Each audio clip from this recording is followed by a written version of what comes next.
네, 여러분 반갑습니다. 저는 법무법인율촌의 연구소장을 맡고 있고요. 수원대학교 교수, 그리고 한국블록체인학회에서 블록체인 분석평가위원장을 맡고 있습니다. 한국블록체인산업진흥협회 자문위원을 맡고 있고요. 한국블록체인협회는 또 편집위원을 맡고 있고 블록체인 관련되는 여러 가지 일을 많이 하고 있습니다. 제가 오늘 오전에 거의 한 마칠 때쯤 제가 들어와서 여러 이제 젊은 분들 발표하시는 거를 이제 들었는데요. 저희 블록체인 학회에서 지난 거의 한 1년 동안 저희들이 이제 많은 고민을 했습니다. 그 고민의 결과를 오늘 여러분들에게 좀 소개를 드리는 이런 자리를 좀 소개를 하는 자리를 좀 마련을 할까 합니다. 먼저 목차는 이런 순대로 이제 저희들이 좀 진행할 거고요. 저희들이 이 블록체인 이제 암호 자산이죠. 이 암호 자산을 어떻게 평가할 거냐, 이 굉장히 어려운 문제를 놓고 저희들이 이제 많은 고심을 냈습니다. 지금 보시면 제가 참여 인력을 맡고 있고 학계와 산업계, 언론계 해서 많은 인력들이 참여를 해서 이쪽 부분을 진행을 해왔습니다. 한 6개월에 걸쳐서 총 34회의 연구 미팅을 저희들이 가졌고요. 이게 6월 달에 발표를 한 1차 버전 때까지가 이거고, 그 뒤로 저희들이 2번의 미팅을 했으니까 총 36번 모였다, 이렇게 보시면 되겠습니다. 그러면 저희들이 분석 평가를 할 때 저희들이 이걸 왜 하게 됐느냐, 목적이 있을 텐데, 그 목적 자체는 저희들이 이 블록체인에 특히 암호화폐라든지 이런 분야에 있어서는 굉장히 그 정보의 비대칭성이 강하다는 그런 생각을 가지고 있습니다. 그러니까 일반인들은 여러분들이 오늘 나와가지고 하는 거는 전문적인 얘기를 전혀 알아들을 수가 없어요. 근데 문제는 그런 분들 주머니에서 또 투자가 이루어져야 되거든요. 그래서 이제 그는 정보의 비대칭성, 이거를 어떤 식으로든지 좀 메꿔주는 게 좋겠다. 그리고 그렇게 하는 데 있어서는 학회가 좀 나서서 가이드라인을 먼저 좀 정리를 갖다 해주는 게 사회적인 공익을 위해서도 좀 필요하지 않느냐, 이런 생각을 가지고 저희들 학계에서 이제 먼저 나서게 된 겁니다. 그리고 요즘 또 하나 이제 저희들이 많이 드는 생각은 용어들이 굉장히 혼란이 많아요. 누구는 암호 자산이라 그러고, 누구는 암호 화폐라 그러고, 누구는 또 가상 화폐라고 그러고, 영어 용어도 혼돈이 많습니다. 요즘 ICO라고 그러고, 또 어떤 데는 또 TG, 토큰 제너레이션 이벤트라고 TG라고도 부르고, 그래서 이는 굉장히 많은 그 용어의 혼돈, 이런 것들도 학회가 좀 나서서 우리나라의 영어로 쓰는 것 자체를 저희들이 어떻게 할 수는 없지만 최소한 한글로 이렇게 번역이 되는 부분은 저희가 좀 중심을 잡아줘야 되지 않냐, 이런 생각을 좀 가지고 추진을 하고 있습니다. 그래서 저희들이 이제 한 거는 저희들이 이제 고민을 해본 결과 블록체인 분석 평가에 대한 가이드라인은 다음과 같은 4개 분야로 저희들이 이제 나눴습니다. 첫 번째 분야가 가치 평가, 두 번째가 비즈니스 모델 평가, 세 번째가 이 조직 평가, 네 번째가 기술 평가, 이렇게 4가지 항목으로 나눴는데요. 조금 더 상세하게 이제 말씀을 드리면, 가치 평가 쪽은 크립토 이코노미에서 그 실질적으로 내재되어 있는 잠재력, 그리고 건전성을 가지고 코인이 얼마만큼의 그 가치가 과연 있는 건지를 저희들이 좀 봐보자는 겁니다. 정확한 밸류에이션을 보고자 하는 건 아니고 다만 평가에 있어서 상중하로 나눠서 어떻게 우리가 볼 수 있겠냐는 걸 또 보는 건데 뒤에 제가 좀 설명을 드리겠습니다만은 2개 영역의 8개 정도 항목으로 저희들이 이걸 구성을 했고요. 그다음 비즈니스 모델 평가는 저희들이 T12라고 그래서 기술 신용 평가의 원칙들을 저희들이 좀 준용을 했습니다. 그래서 블록체인 생태계에 좀 접목을 해서 저희들이 평가를 하는 건데 3개 영역 7개 정도 항목으로 이제 봤고요. 또 보시면 아시겠지만 안에 좀 중복이 되는 것들이 있어요. 저희들이 그걸 좀 줄이려고 좀 노력을 했는데 아직까지는 완벽하지는 않고 이걸 완벽한 상태로 뭐 어떻게 하려고 그러다가 부지하세울일 것 같아서 저희들은 이번에 11월 16일 날 블록체인 학회에서 국제 세미나를 합니다. 거기서 저희들이 발표를 할 거고 이 한국 블록체인 학회에서 만든 이 분석 평가 가이드라인을 이번 국제 세미나에서 발표한 뒤에 저희들이 내년부터는 국제화를 시킬 좀 보관을 가지고 있습니다. 즉 무슨 말이냐면 이 블록체인이나 암호 자산 같은 경우에는 뭐 세계적으로 다 통용이 되는 거잖아요. 그래서 우리나라에서 만든 가이드라인이라 하더라도 외국 코인을 평가하는데 뭐 전혀 문제가 없는 겁니다. 그래서 지금 여러분들이 봐보시면 아시겠지만 미국 같은 경우에는 이미 이는 이밸류에이션 혹은 어프레이저라고 부르는데 이런 회사들이 지금 상당히 많이 생겨나가지고 있어요. 그리고 중국계에도 많이 있습니다. 그래서 좀 서로 교류를 하자. 한국에 있어서는 우리가 이런 거를 만들었으니 여러분 뭐 해외에 있는 다른 미국이나 유럽이나 이런 쪽은 어떤 의견을 가지고 있느냐는 그를 서로 이렇게 좀 상호 교류하는 이런 행사를 저희들이 좀 가지려고 그러고 그런 걸 통해서 저희 학회에서는 우리나라에 있어서도 이러한 소위 그 코인에 대한 분석 평가를 하는 이런 회사들이 여러 개 생겨나기를 저희들은 또 바라고 있습니다. 다만 하실 때 처음부터 너무 어렵게 하기보다는 저희 학회에서 많은 전문가들이 모여서 만들어 놓은 이런 가이드라인을 참고를 하시면서 하시면은 훨씬 더 좋은 결과를 얻을 수 있지 않을까 이런 생각이고요. 또 지금 오늘 오전에서 이 발표를 하신 굉장히 많은 새로운 창업을 이쪽으로 하시려는 분들 입장에 있어서는 내가 코인을 설계를 할 때부터 이러이러한 요소를 갖다가 내가 좀 더 감안을 해서 신경을 쓰면 훨씬 더 나은 밸류에이션을 내가 받을 수 있겠구나 이런 쪽으로 또 좀 사전에 어떠한 중요한 그러한 시사점을 드리는 것을 저희들이 지향을 하고 있는 겁니다. 세 번째 조직평가의 부분에 있어서는 블록체인 비즈니스를 수행하는 조직의 역량 이런 거를 저희들이 좀 보려고 그랬고요. 2개 영역 9개 항목으로 구성이 되어 있습니다. 제일 골치 아픈 부분이 마지막 기술평가 항목입니다. 이 기술평가는 정말 저희들이 많은 고민을 하고 6월 달에 저희들이 1차 버전 내놓을 때는 기술평가 항목을 저희들이 뺐습니다. 뺏는 이유가 왜냐하면 이 기술이라고 하는 게 워낙 또 여러 가지 다양한 분야를 봐야 되고 이쪽 기술 쪽으로 개발되어 있는 것과 이쪽 기술로 개발되어 있는 2개를 어떻게 뭐 어느 게 더 낫고 어느 게 못하다라고 이렇게 평가하는 자체가 굉장히 많은 난점이 있습니다. 그래서 지금 저희들이 항목화 작업을 진행 중인데 저희들이 어떠한 점을 가지고 고민을 하고 있는지만 오늘 보여드리고 실질적인 파이널 버전은 저희들이 11월 16일 날 국제 세미나를 할 때 마지막으로 저희들이 좀 보여드릴까 이렇게 생각을 하고 있습니다. 그만큼 이 기술 아이템들이 굉장히 많으니까 저희들이 그만큼 고민이 많을 수밖에 없다는 말씀을 좀 드립니다. 자, 먼저 그러면 한번 시작해 보죠. 가치평가 부분입니다.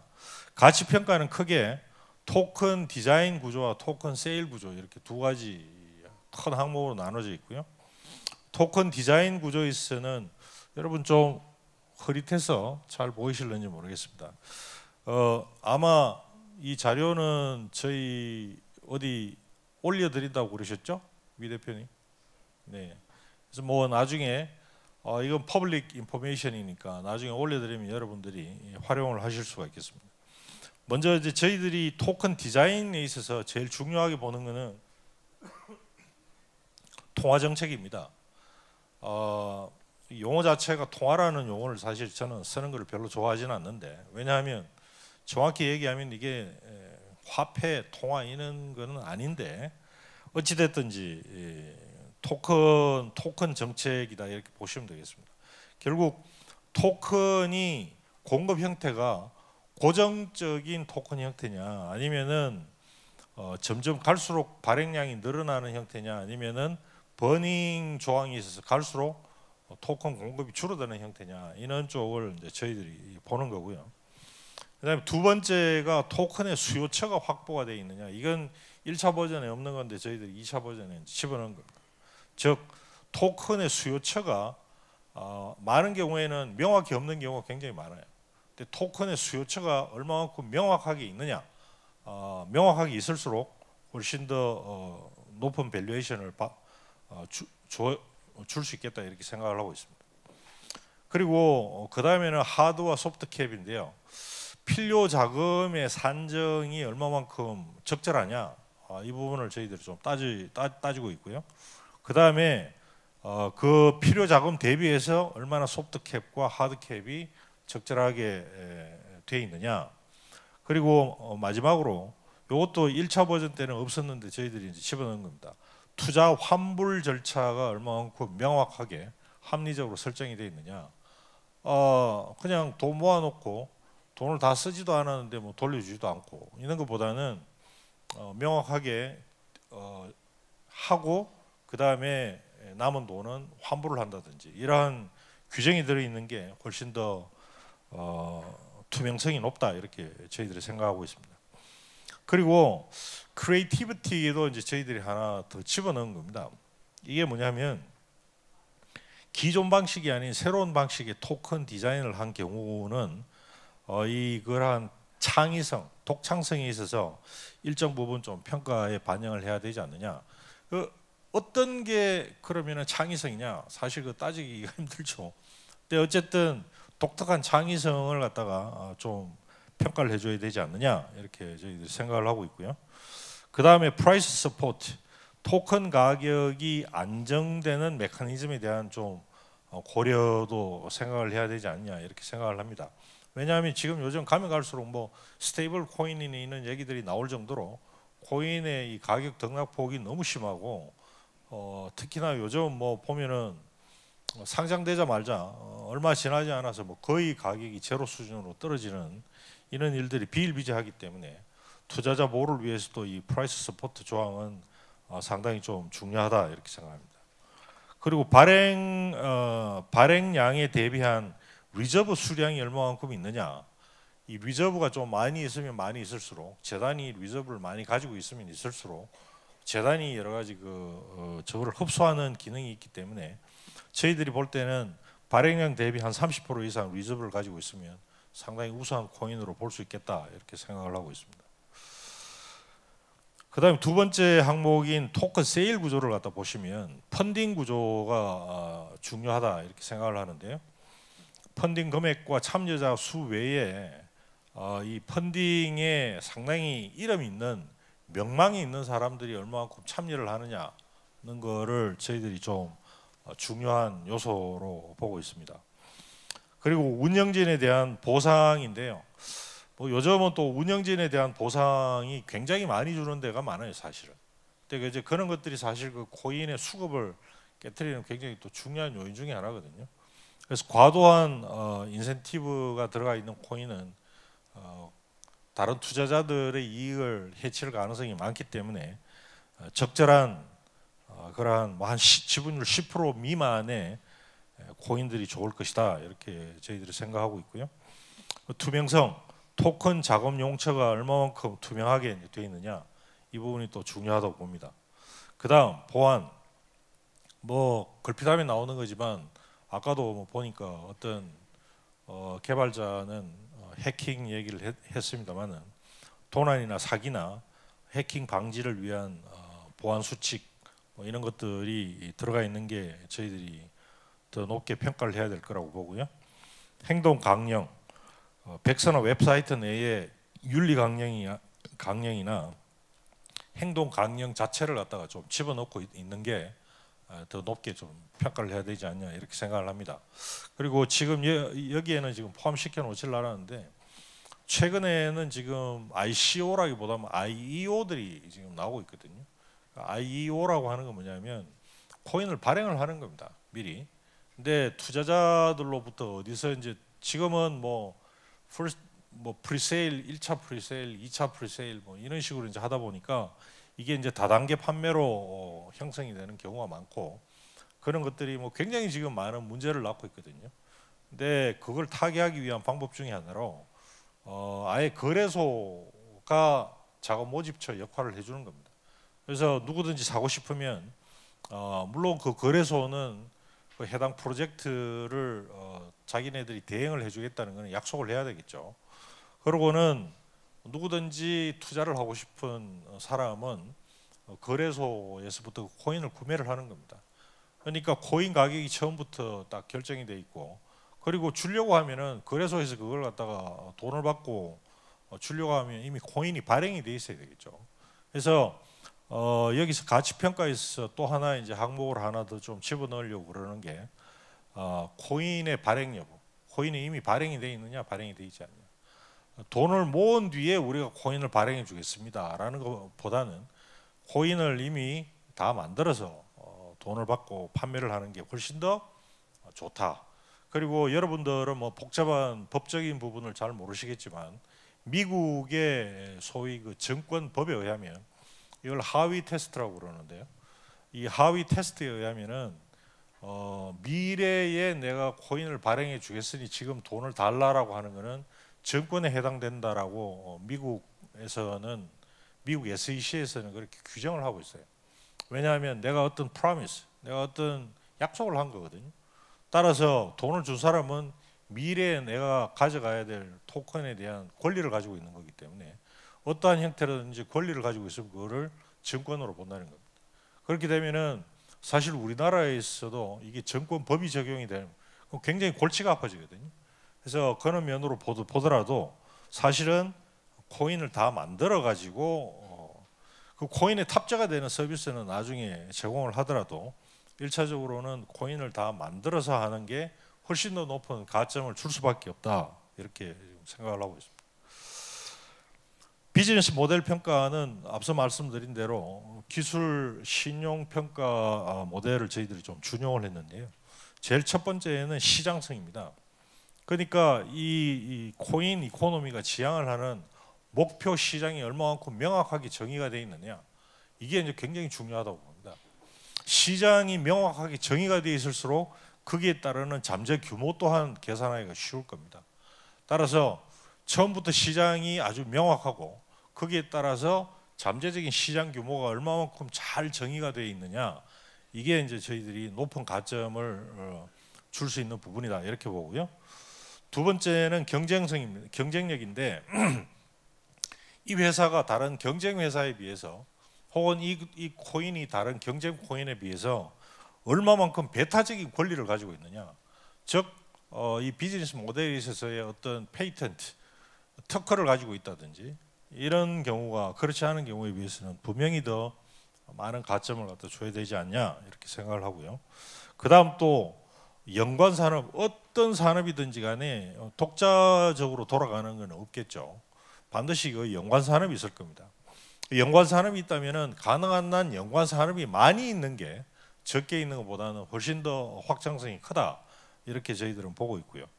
그 다음 네트워크 채널의 점유성, 네트워크 채널 자체를 갖다가 얼만큼 베타적으로 묶어둘 수가 있느냐, 이 베타적으로 묶어둘 수 있는 방법은 여러 가지가 있겠습니다만은 어찌됐든지 간에 네트워크 자체에 들어와 있는 사람들을 베타적으로 계속 잡아놓을 수 있는 점유성, 이게 또 중요하다고 봅니다.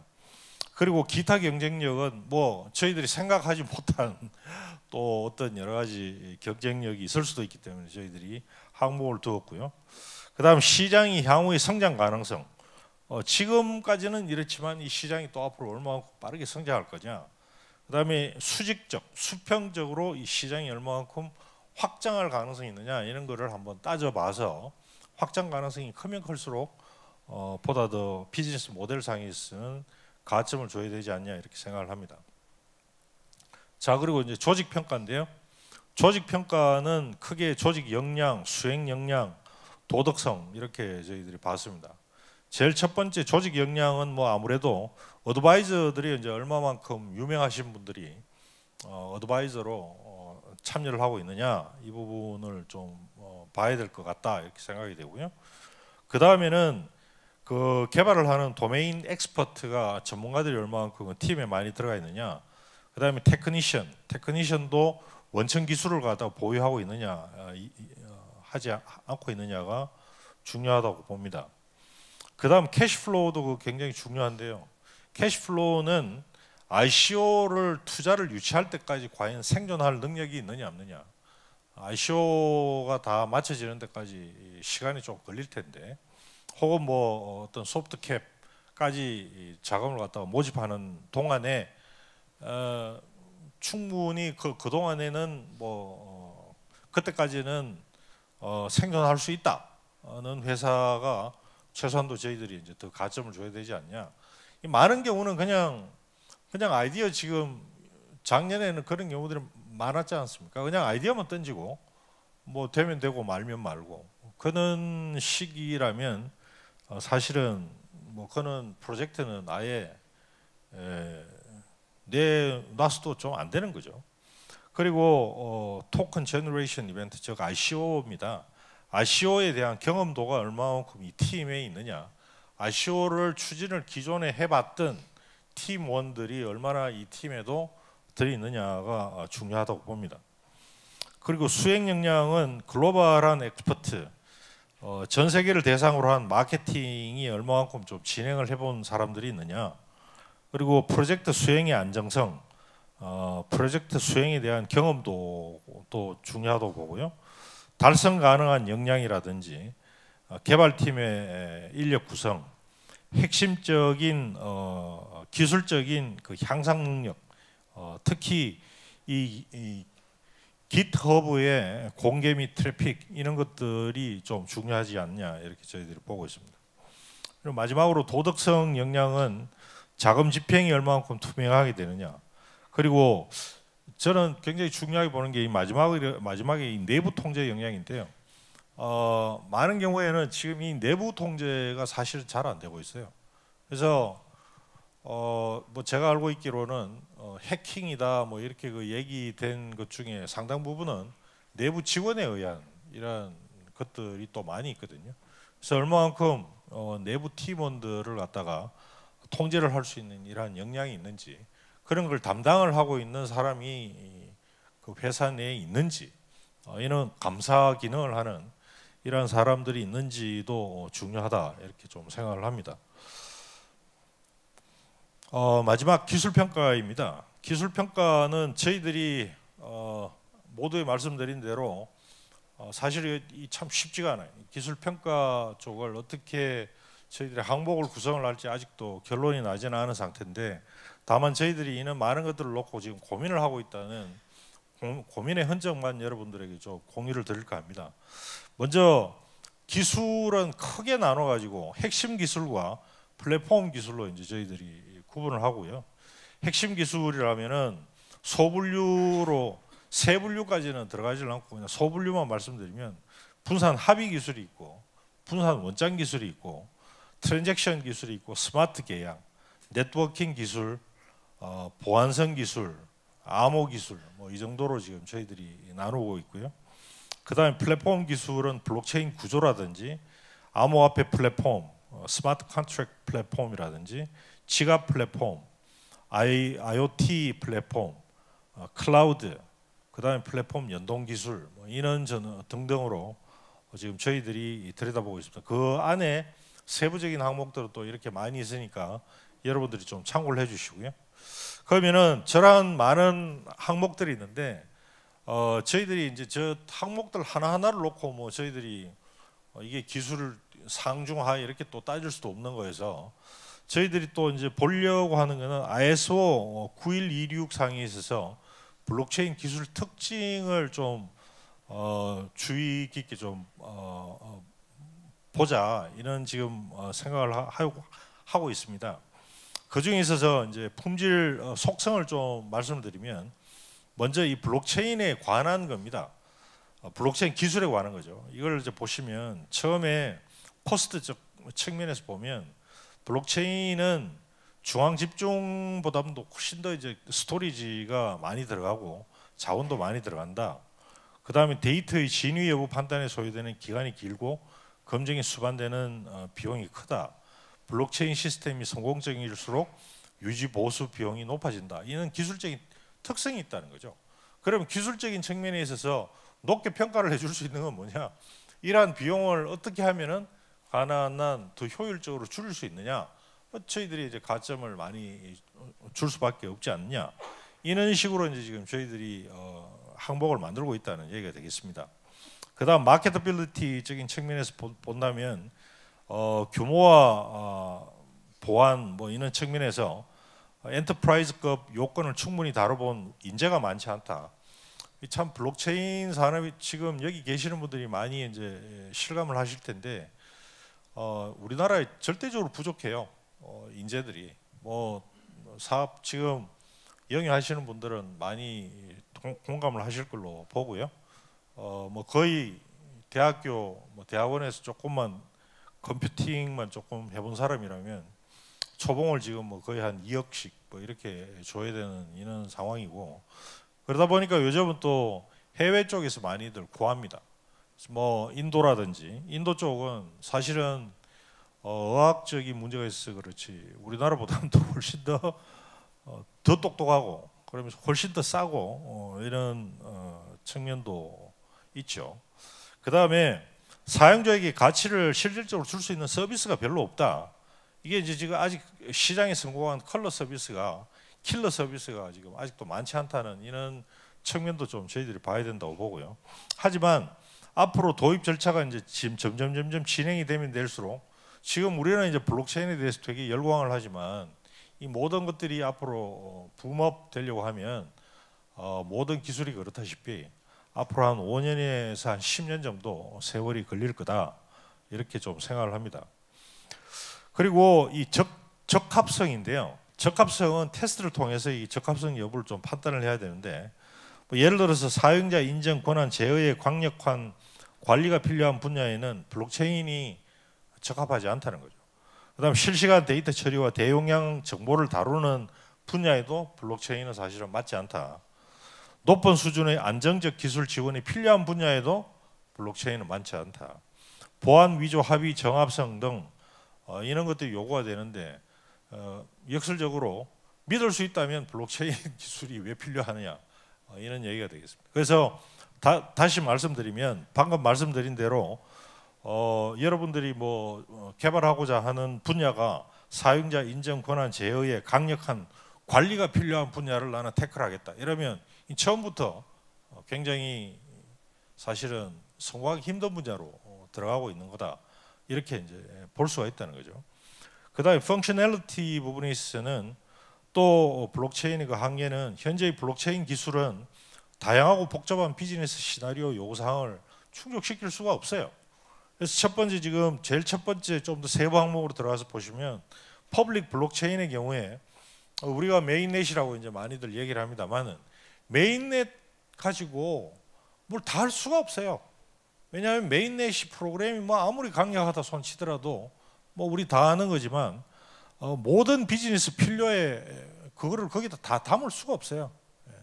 이는 한계가 있다는 거고요. 그 다음에 비즈니스 응용 개발을 위한 시스템 수준의 지원이 부족하고 업데이트 혹은 새로운 기술을 채용하기 위해서는 사전 규정된 합의 프로토콜이 없다는 이런 부분도 우리가 한계를 좀 봐야 될 것 같습니다.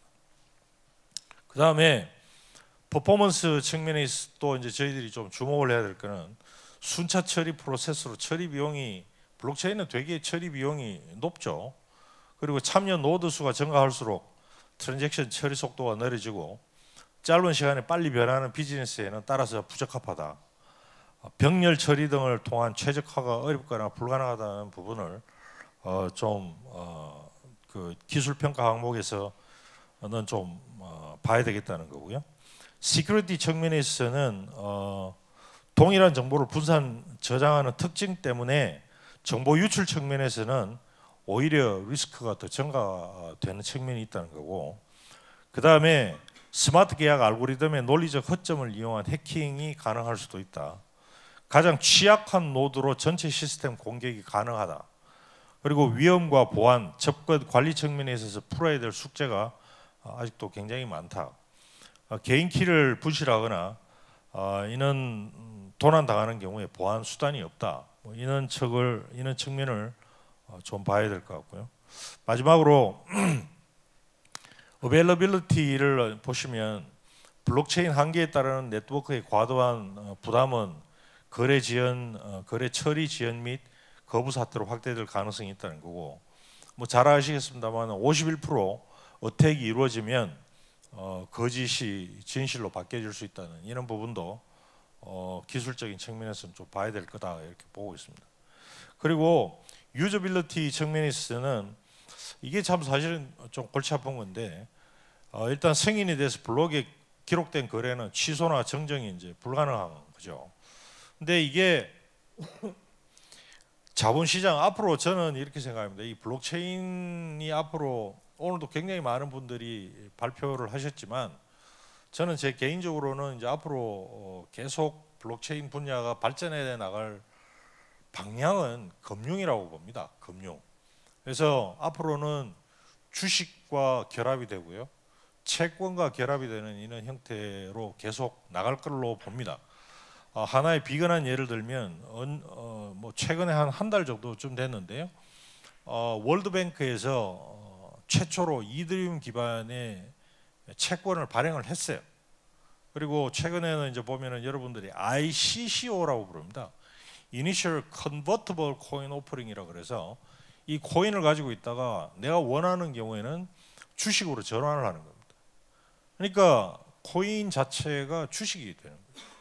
그리고 이러한 주식화된 코인을 거래를 하기 위한 거래소를 설립을 하거나 혹은 기존의 증권거래소를 인수를 해서 이거를 코인화된 주식을 거래를 하는 플랫폼으로 바꾸려는 이런 또 시도들이 지금 미국에서 나타나고 있어요. 얼마 전에 여러분들이 보셨는지 모르겠는데 서클이라는 회사가 있습니다. 이 서클이 골드만삭스의 투자를 받은 회사인데, 이 회사가 지금 이러한 시도를 하고 있고요. 그래서 정식으로 그냥 우리는 코인이다. 하지만 이제는 앞으로 정식으로 미국 정부로부터 모든 관련되는 인허가 다 받고 정식으로 우리는 금융으로 진출하겠다. 이런 데들이 지금 나오고 있다는 거죠. 그래서 그런 쪽으로 이제 바라본다면 앞으로 이 블록체인의 생태계는 금융 쪽으로 가는 방향이 내년도부터는 굉장히 많아질 거라고 저는 보는데, 거기에 있어서 기술적으로 좀 풀어야 되는 것 중에 하나가 이 부분입니다. 뭐냐면은 금융시장에 있어서는 거래의 취소나 정정이 가능해야 되는 거거든요. 근데 이 부분은 이 블록체인에 있어서는 지금 현재는 굉장히 힘드는 거죠. 이런 부분에 대한 기술적인 난점이 있다는 거고요. 그 다음에 상호 이제 교환성인데, 국내 표준화가 좀 부재하다는 겁니다. 그래서 데이터와 서비스의 호환을 고려하기 위해서 향후 표준화에 대한 대응이 필요하다. 이게 이제 표준화를 좀 시켜야지 전 세계적으로 이게 되는 거니까요. 저희가 이 분석 평가 기준도 가이드라인도 저희들이 전 세계적으로 이제 표준화를 좀 진행을 내년부터 하려고 하는 이유가 바로 이런 겁니다. 그리고 이 기종, 서로 다른 기종 간의 플랫폼 간의 연동이 일단 불가능하다. 뭐 이런 점들이 저희들이 지금 고민을 하고 있는 기술적인 영역 부분이 되겠습니다. 마지막으로 저희들은 2017년 12월 달에 저희들이 분석평가위원회를 발족을 했고요. 그래서 2018년 올 1월부터 저희들이 분과 활동을 개시를 했고, 6월 달에 1차 버전을 발표를 했고, 2차 버전이 이제 거의 파이널 버전인데요. 저희들이 11월 말씀드린 대로 16일 날 국제 세미나에서 발표를 하고 이 모든 버전을 저희들이 인터넷에서 공개를 합니다. 그래서 학회 홈페이지에서 여러분들이 쉽게 다운을 받으실 수 있고 저희들은 말씀드린 대로 내년부터는 글로벌한 이러한 분석 평가 기준을 가지고 저희들이 여러 차례 좀 세미나를 또 가질 예정이고요. 저희들의 이 그 가이드라인은 앞으로도 계속 저희들이 조금씩 모디파이를 해나갈 작정인데 저희들의 이 가이드라인을 잘 활용을 하신 국내에서 이 잘 또 성장하는 이러한 분석 평가 회사들이 계속 나오기를 저희들은 희망을 하고 있습니다. 왜냐하면 여러분들이 주식을 보더라도 주식 시장에 있어서 굉장히 중요한 게 분석해 주는데 애널리스트라든지 뭐 신용 평가 회사라든지 굉장히 중요합니다. 그런 것들이 또 있어줘야지 그런 기관들의 평가를 보고 개인들이 또 안심하고 투자를 하고 이런 식의 그 선순환이 일어나는 거거든요.